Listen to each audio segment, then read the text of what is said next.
Assalamualaikum warahmatullahi wabarakatuh. Apa kabar anak-anakku semuanya? Semoga kita semua selalu di bawah lindungan Tuhan Yang Maha Esa dan selalu diberikan kesehatan di masa pandemi COVID-19 ini. Nah, pada masa pandemi COVID ini, pembelajaran kita laksanakan secara daring atau online. Makanya tentunya kalian sangat rindu sekali untuk bertatap muka langsung di sekolah. Nah, tidak lupa kita tetap berdoa saja. Semoga pandemi ini akan segera berakhir. Baik anak-anakku, kalian akan berjumpa lagi bersama Ibu Evi di sini di kelas 8. Ibu Evi mengajar pelajaran prakarya. Tentunya kalian akan banyak berjumpa dengan Bu Evi di pelajaran prakarya. Nah, kemarin kalian masih duduk di bangku kelas 7. Nah, sekarang kalian sudah naik kelas menjadi siswa kelas 8.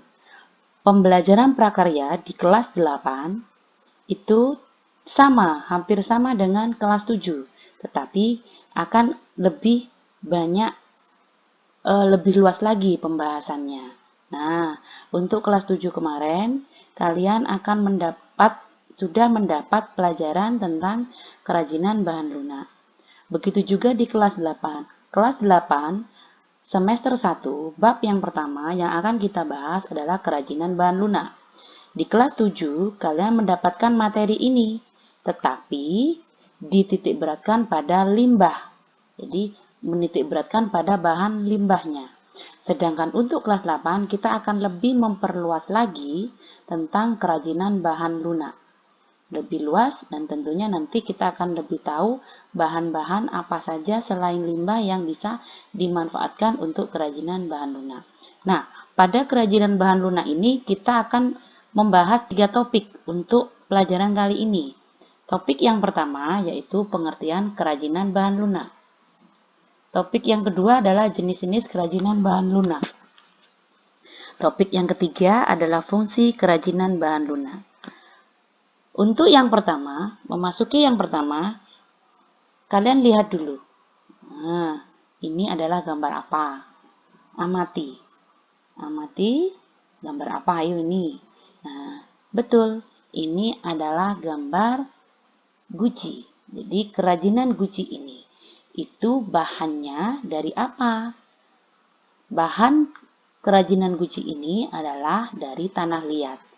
Tentunya kalian tahu tekstur dari tanah liat itu adalah lunak. Jadi mudah untuk dibentuk. Gambar yang kedua ini adalah gambar apa anak-anak? Ayo kita tebak. Nah, ini adalah gambar kerajinan lilin. Kerajinan lilin hias. Apa bahan dasarnya? Bahan dasarnya adalah lilin. Sama juga dengan guci yang tadi. Bahan dasar lilin ini teksturnya itu juga lunak dan mudah untuk dibentuk. Dari dua gambar ini maka bisa kita simpulkan mengenai pengertian kerajinan bahan lunak.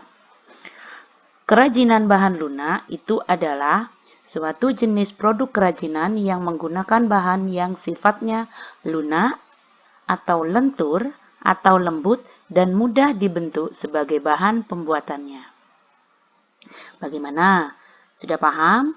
Bu Evi ulangi ya. Kerajinan bahan lunak adalah suatu jenis produk kerajinan yang menggunakan bahan yang sifatnya lunak atau lentur atau lembut dan mudah dibentuk sebagai bahan pembuatannya.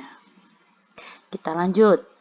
Nah, lanjutnya yaitu topik yang kedua adalah jenis-jenis kerajinan bahan lunak. Bahan lunak dibagi menjadi dua. Yang pertama itu adalah bahan lunak alami. Apa itu bahan lunak alami? Bahan yang didapat dari alam di sekitar kita dan penggunaannya dengan cara alami, tidak dicampur dengan bahan yang lain.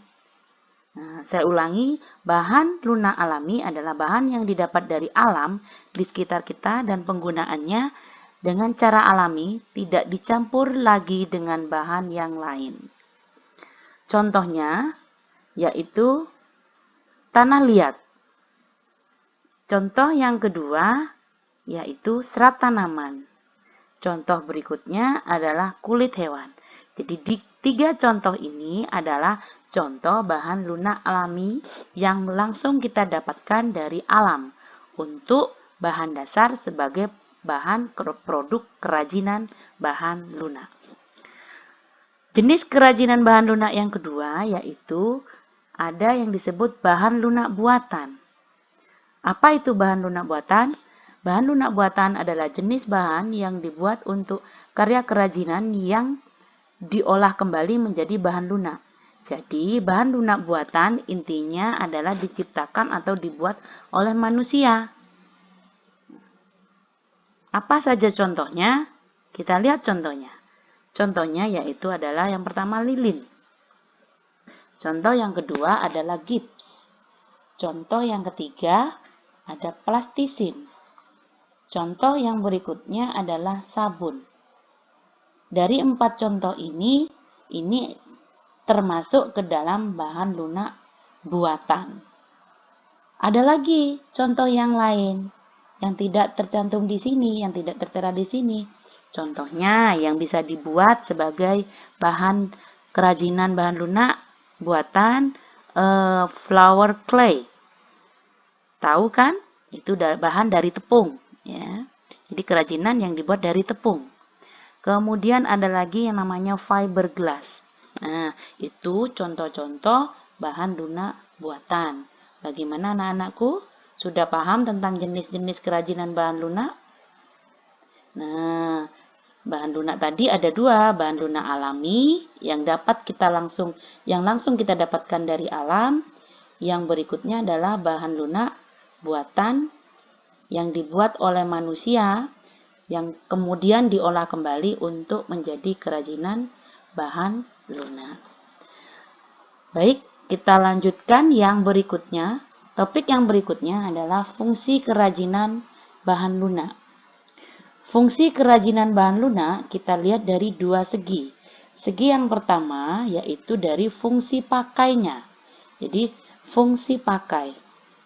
Apa itu fungsi pakai? Fungsi pakai di sini sebagai suatu benda pakai yang tujuannya mengutamakan fungsinya sedangkan unsur keindahannya hanya sebagai pendukung saja. Jadi mengutamakan fungsinya tanpa menitikberatkan ke nilai estetikanya. Contohnya adalah untuk wadah, alat pembersih, dan bahan bangunan. Contoh kecilnya yang sering kita temukan dalam kehidupan sehari-hari.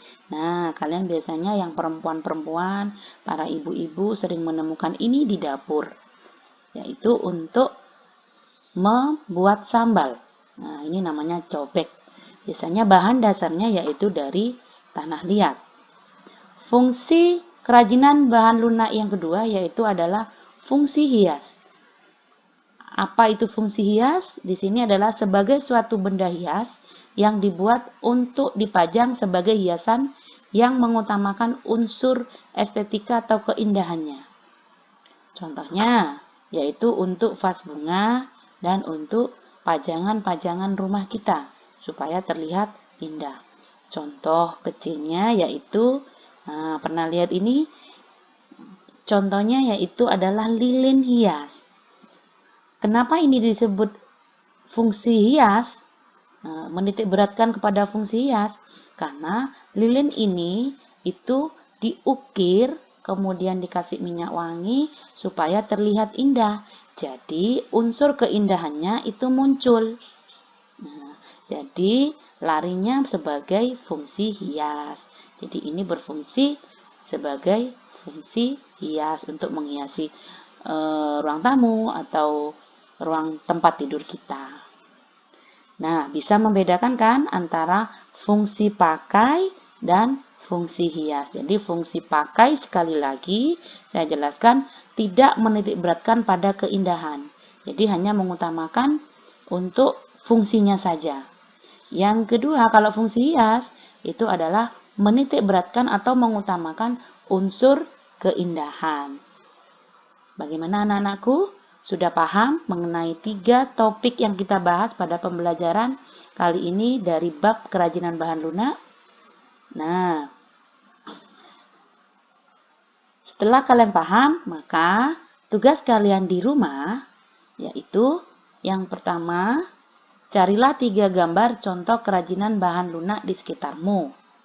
Bisa berupa clipping dari majalah atau koran, dan bisa berupa foto yang akhirnya nanti kalian print. Setelah kalian menemukan 3 gambar, maka golongkan sesuai dengan jenis kerajinan bahan lunak, baik alami maupun buatan. Baik anak-anakku, mungkin cukup sekian materi kita kali ini pada kerajinan bahan lunak pertemuan yang pertama. Tetap semangat tentunya meskipun kalian harus belajar dari rumah dan kita tetap bisa bertatap muka, bisa lewat WA, yaitu chat, voice note, atau video call. Nah, sampai jumpa anak-anakku. Jangan lupa jaga kesehatan, selalu ikuti anjuran pemerintah untuk mentaati protokol kesehatan. Assalamualaikum warahmatullahi wabarakatuh.